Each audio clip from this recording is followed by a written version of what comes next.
sommes heureuses de vous retrouver ce matin et de répondre à cette question pour nous, pour vous, pour notre faculté, pour notre pays, à l'occasion exceptionnelle de ce concours d'éloquence 2017.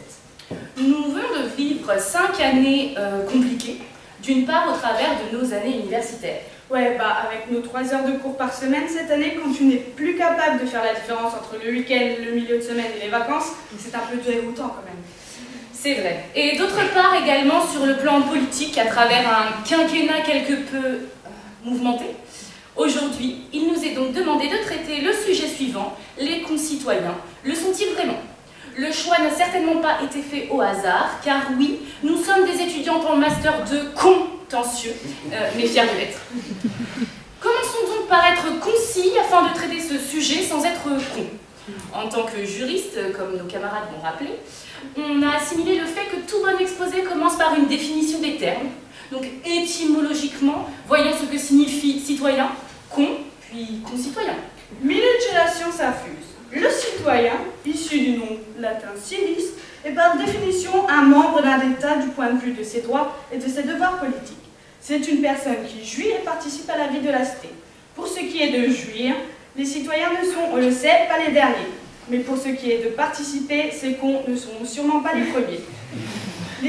Les citoyens n'ont aucun rôle à jouer obligatoirement.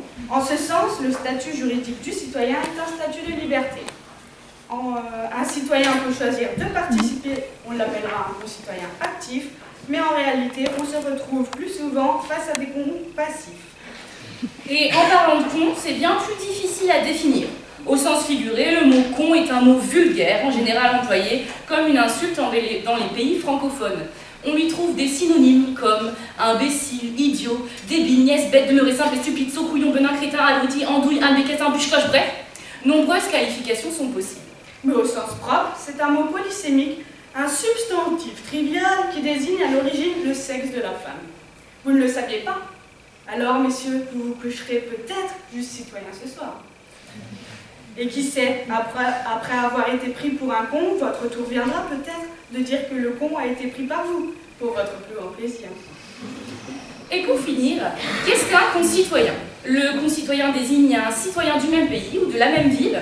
Cette définition n'apporte pas d'éléments nouveaux par rapport à la définition de citoyen, comme le con n'apporte rien à la société. Et pour finir, qu'est-ce qu'un concitoyen?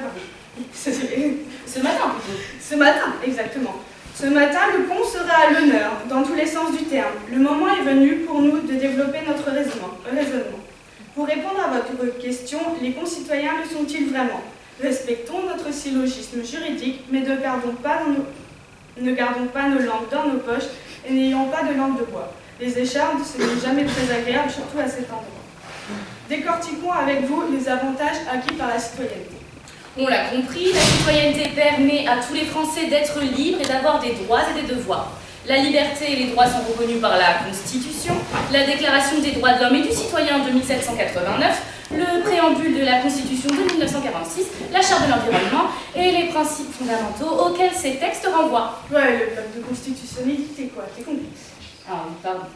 Ils sont, c'est vrai, à la base de la démocratie et le Conseil constitutionnel a fortement contribué à renforcer leur respect. Exemple, la liberté d'opinion et le fait que toute personne est libre de penser comme elle l'entend, d'affirmer des opinions contraires à la majorité, de les exprimer.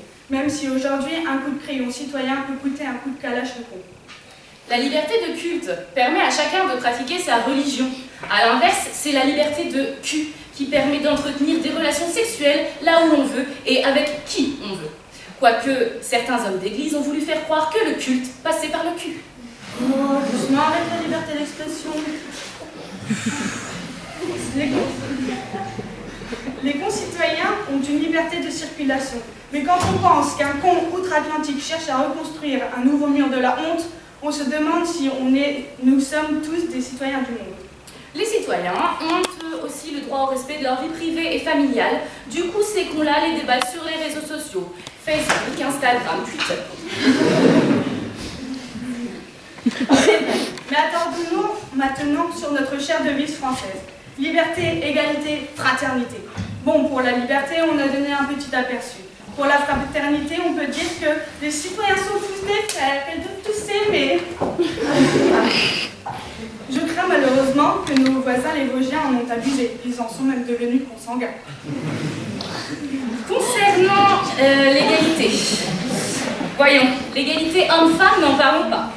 Il faut rappeler que les femmes sont les seules à disposer d'un con, mais ça ne fait pourtant pas d'elles, au final, les seules véritables concitoyennes. Et non, il n'y a pas d'égalité des salaires, non, il n'y a pas de réelle parité, mais oui, les femmes font toujours plus de tâches ménagères, et oui, elles sont encore et toujours moins prises au sérieux. Des hommes politiques, j'ai bien dit des hommes, se sont même permis de remettre en cause le droit d'accès à l'IVG, alors que ceci ne concerne en premier lieu que les concitoyennes. Alors au final, elles-mêmes ne peuvent pas jouir de leur propre compte. Mais bon, on ne va pas se plaindre, on a quand même le droit de vote depuis 1944.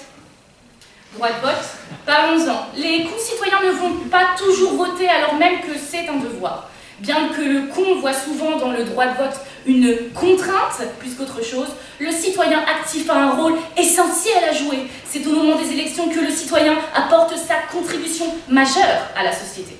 Mais en pratique, les candidats nous sont imposés et les concitoyens ne se reconnaissent pas dans leurs idées. Peut-on exercer librement notre conscience politique alors qu'on doit voter et parfois même payer en faveur de l'un de ces cons? Au final, on n'est que des moutons.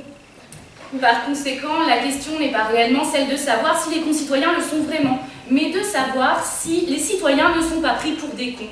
Et là, il y a bien deux certitudes. Tous les cons sont des citoyens, mais surtout tous les citoyens sont pris pour des cons. Macron, Fillon, Hamon, au final, tous ces noms riment avec con. Et Le Pen alors? Ne mélangeons pas tout. Le Pen, c'est pas la peine. Et Lassalle, Artaud, Poutou, Cheminade, Asselineau? Qu'on n'est pas. On va donc être obligé de créer notre propre parti, notre régime, notre programme politique, au nom de tous nos concitoyens.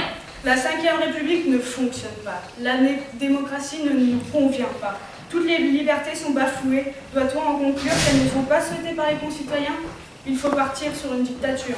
Ou sur une monarchie. Oh, une conarchie! Éradiquons ces cons et faisons de notre commune con. De toute façon, on dirait, comme dirait Brassens, tous ceux qui ne pensent pas comme nous sont des cons. Alors allons-y, messieurs, dames, voilà notre programme politique. Ouvrez donc bien grand vos oreilles, car nous, les étudiants du plus grand contentieux de France, prétentieux et orgueilleux, nous vous proposons une nouvelle société dirigée par nous, les constipés. Ainsi, chaque con pourra se révéler au grand jour et exercer de grandes fonctions à la tête de l'État. Pour changer? Non. Il est temps de se sortir les doigts du con et de convaincre nos concitoyens que la conarchie est peut-être la solution pour sauver notre pays, mais au-delà, sauver le monde. Suivons la route des plus grands cons aux bonnes idées de merde. Trump, Poutine, Dollfuss, Bachar, Erdogan. Mais oui, regroupons ces idées pour construire un vrai monde de concitoyens. Il faut qu'on y aille par étapes. Économie, écologie, travail, droit et liberté. Non, moi je parlerai des connomies, changer complètement le modèle d'aujourd'hui, sortir de l'euro, fermer les frontières, vivre en autarcie, mettre en avant le protectionnisme extrême, surtout les impôts, les supprimer, et l'ISF pour que les cons puissent créer des empires et rémunérer leurs employés fictifs. La France aux Français, c'est ça le concept. Pour le travail, on peut quand même reprendre le slogan « Travailler plus pour gagner moins », ça a du sens à mes yeux. Il n'y aura plus de chômage comme ça. Oui, et puis pour l'éducation, à quoi bon? Tout citoyen est un con, tout con est citoyen. L'école, c'est pour les guignols. De toute façon, on est con, on y reste. Pour les cons-logis, il faut juste revenir aux sources. Retour à la bougie, même au charbon, que tous les sans-dents retournent dans les mines. On leur demandera pas leur avis, de toute façon, ils se cons, ils nous suivront.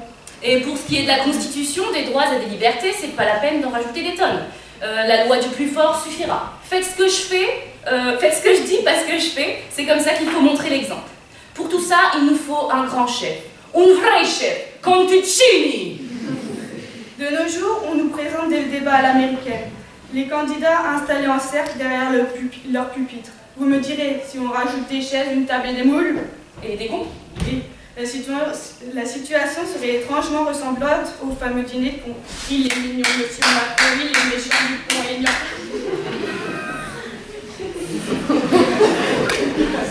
Afin de célébrer notre régime conceptuel, on devrait même faire une fête nationale, qu'on appellerait la fête des sions. Viva la conarchie! Viva la conarchie! Enfin, tout ce qu'on vient de dire, c'est heureusement une fiction. Quoique pas si éloigné que ça de la réalité. Aujourd'hui, nos cauchemars peuvent vite se concrétiser et des régimes totalement absurdes sont convoités par certains politiques. Des promesses sont faites sans jamais être respectées, de nouvelles idées, de nouvelles technologies émergent, mais sont directement tuées dans le cocon par les lobbies et par les puissants. À quelques jours des élections présidentielles, on espère que les citoyens prendront leurs responsabilités.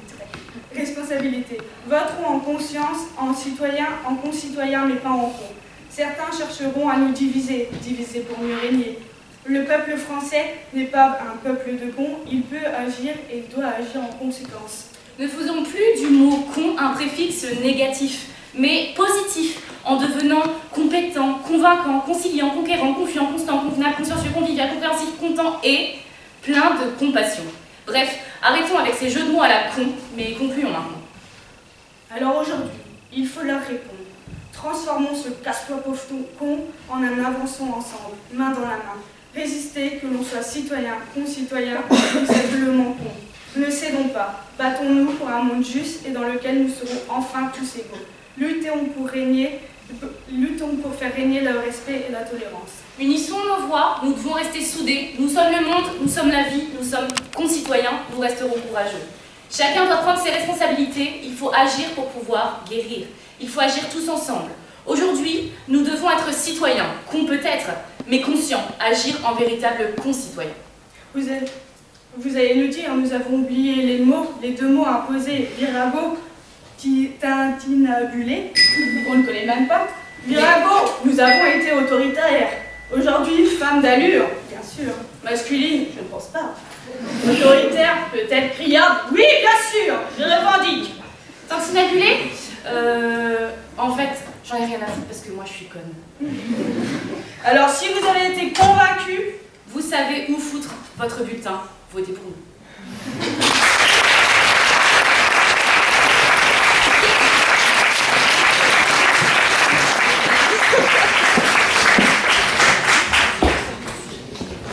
Merci pour cette dernière prestation. Mesdames et messieurs, il est d'usage de dire dans ces cas-là que le jury va se retirer pour délibérer et à 11h, on donnera, à